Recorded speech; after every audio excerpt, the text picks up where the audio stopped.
ಆಲೂಗಡ್ಡೆನ ಸಿಪ್ಪೆ ತೆಗೆದು ಸಣ್ಣದಾಗಿ ಕಟ್ ಮಾಡಿ ಇಟ್ಕೊಂಡಿದ್ದೀನಿ. ನೀರಲ್ಲಿ ಹಾಕಿ ಒಂದು 2 ಸಲ ತೊಳೆದು ಇಟ್ಕೊಂಡಿದ್ದೀನಿ. ಈ ಥರ ಸಣ್ಣದಾಗಿ ಕಟ್ ಮಾಡಿ ಇಟ್ಕೊಂಡಿದ್ದೀನಿ. ಈಗ ಇದನ್ನು ಮಿಕ್ಸಿ ಜಾರಿಗೆ ಹಾಕ್ಕೊಂಡು ಮಿಕ್ಸಿ ಮಾಡ್ಕೊಂಬಿಡೋಣ. ಈಗ ಒಂದು ಮಿಕ್ಸಿ ಜಾರ್ ತೊಗೊಂಡಿದ್ದೀನಿ ನಾನು.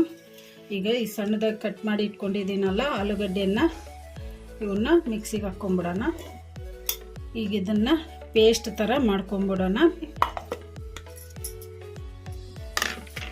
ಈಗ ಈ ಥರ ಸಣ್ಣ ಈಸಾಗಿ ಪೇಸ್ಟ್ ಥರ ಮಿಕ್ಸಿಗೆ ಹಾಕ್ಕೋಬೇಕು. ಈ ಥರ ಹಾಕ್ಕೋಬೇಕು.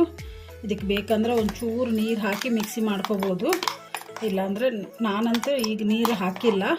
ಈಗ ಇದನ್ನು ಒಂದು ಪಾತ್ರೆಗೆ ತಕ್ಕೊಂಬಿಡೋಣ. ಈಗ ನಾನು ಒಂದು ಪಾತ್ರೆ ತೊಗೊಂಡಿದ್ದೀನಿ. ಇದಕ್ಕೆ ಮಿಕ್ಸಿ ಮಾಡಿ ಇಟ್ಕೊಂಡಿದ್ವಲ್ಲ ಆಲೂಗಡ್ಡೆನ, ಈಗ ಇದನ್ನು ಹಾಕ್ಬಿಡೋಣ ಪಾತ್ರೆಗೆ. ಈಗ ಒಂದು ಪಾತ್ರೆಗೆ ಹಾಕ್ಕೊಂಡ್ಬಿಟ್ಟಿದ್ದೀವಲ್ಲ ಆಲೂಗಡ್ಡೆನ, ಎಷ್ಟು ಥರ ಮಾಡ್ಕೊಂಡಿದ್ವಲ್ಲ ಮಿಕ್ಸಿಗೆ ಹಾಕ್ಕೊಂಡು. ಈಗ 1 ಕಪ್ಪು ಗೋಧಿ ಹಿಟ್ಟು ಹಾಕೋಣ.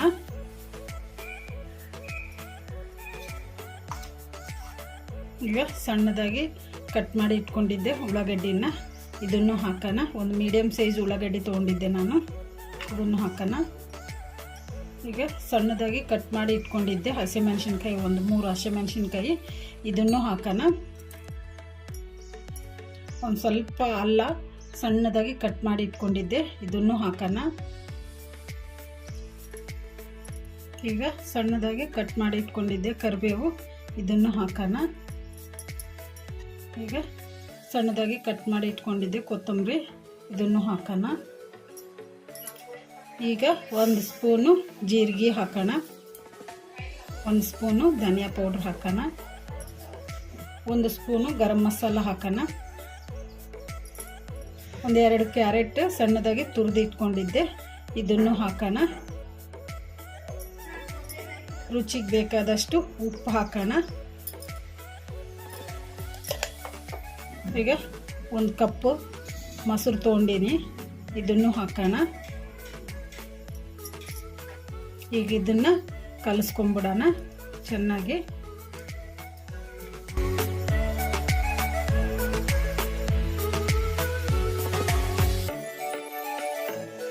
ಈಗ ಒಂದು ಸ್ವಲ್ಪ ನೀರು ಹಾಕೋಣ.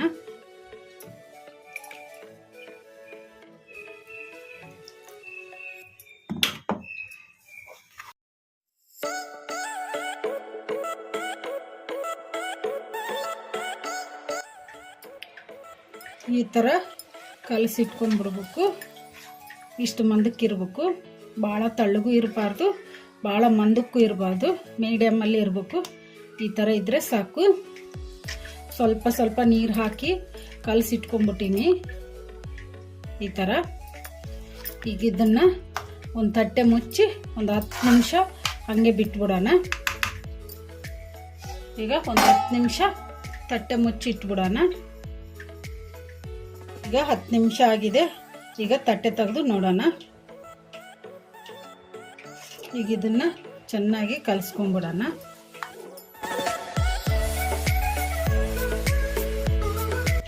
ಈಗ ಕಲಸ್ಕೊಂಡ್ಬಿಟ್ಟಿವಲ್ಲ ಈ ಗೋಧಿ ಹಿಟ್ಟನ್ನ, ಈಗ ಇದನ್ನು ದೋಸೆ ಥರ ಹಾಕ್ಕೊಂಬಿಡೋಣ. ಈಗ ನಾನು ಸ್ಟವ್ ಆನ್ ಮಾಡ್ಕೊಂಡು ಒಂದು ಹಂಚು ಇಟ್ಕೊಂಡಿದ್ದೀನಿ. ಈಗ 1-2 ಸ್ಪೂನು ಆಯಿಲ್ ಹಾಕೋಣ.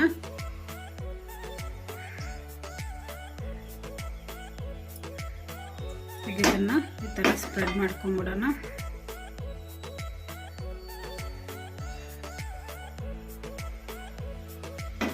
ಈಗ ನಾನು ರೆಡಿ ಮಾಡಿ ಇಟ್ಕೊಂಡಿದ್ದಿಲ್ಲ ಹಿಟ್ಟು, ಇದನ್ನು ಹಂಚಿಗೆ ಹಾಕ್ಬಿಡೋಣ.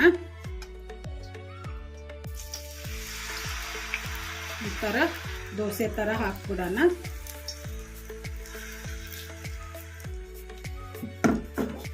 ಮೀಡಿಯಂ ಫ್ಲೇಮಲ್ಲಿ ಫ್ರೈ ಮಾಡ್ಕೋಬೇಕು. ಭಾಳ ತಳ್ಳಗೂ ಬೇಡ, ಭಾಳ ದಪ್ಪನೂ ಬೇಡ. ಈ ಥರ ಮಾಡ್ಕೊಂಬಿಡೋಣ. ಉತ್ತಪ್ಪ ಥರ ಹಾಕ್ಕೊಂಬಿಡೋಣ.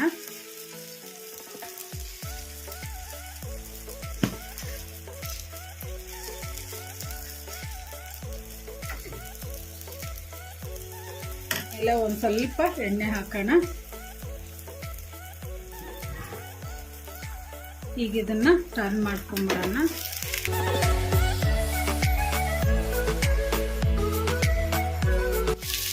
ಇದನ್ನು ಮೀಡಿಯಮ್ ಫ್ಲೇಮಲ್ಲೇ ಫ್ರೈ ಮಾಡ್ಕೋಬೇಕು. ಇದನ್ನು ಈಗ ಟರ್ನ್ ಮಾಡ್ಕೊಂಡ್ಬಿಡೋಣ.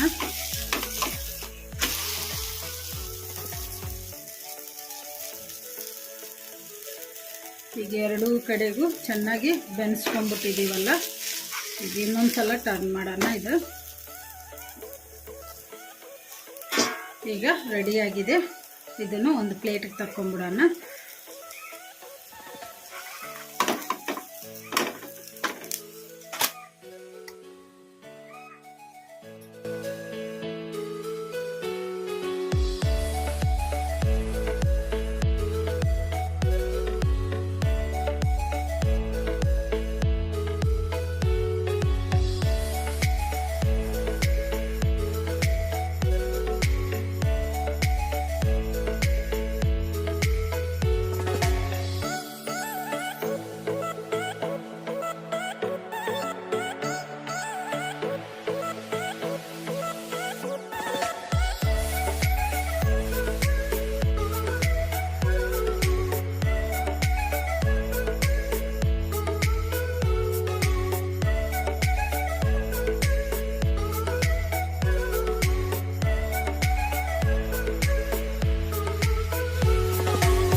ಈಗ ರೆಡಿಯಾಗಿದೆ ಆಲೂಗಡ್ಡೆ ದೋಸೆ. ಇದನ್ನು ಚಟ್ನಿ ಜೊತೆಗಾಗಲಿ, ಗುರಾಳ್ ಪುಡಿ ಜೊತೆಗಾಗಲಿ, ಇಲ್ಲ ಉಪ್ಪಿನಕಾಯಿ ಜೊತೆಗಾಗಲಿ ಎಲ್ಲದಕ್ಕೂ ತಿಂದರೂ ತುಂಬ ಟೇಸ್ಟಿಯಾಗಿರುತ್ತೆ. ನೀವು ಟ್ರೈ ಮಾಡಿ ಮನೆಯಲ್ಲಿ, ಎಲ್ಲರೂ ಇಷ್ಟಪಟ್ಟು ತಿಂತಾರೆ.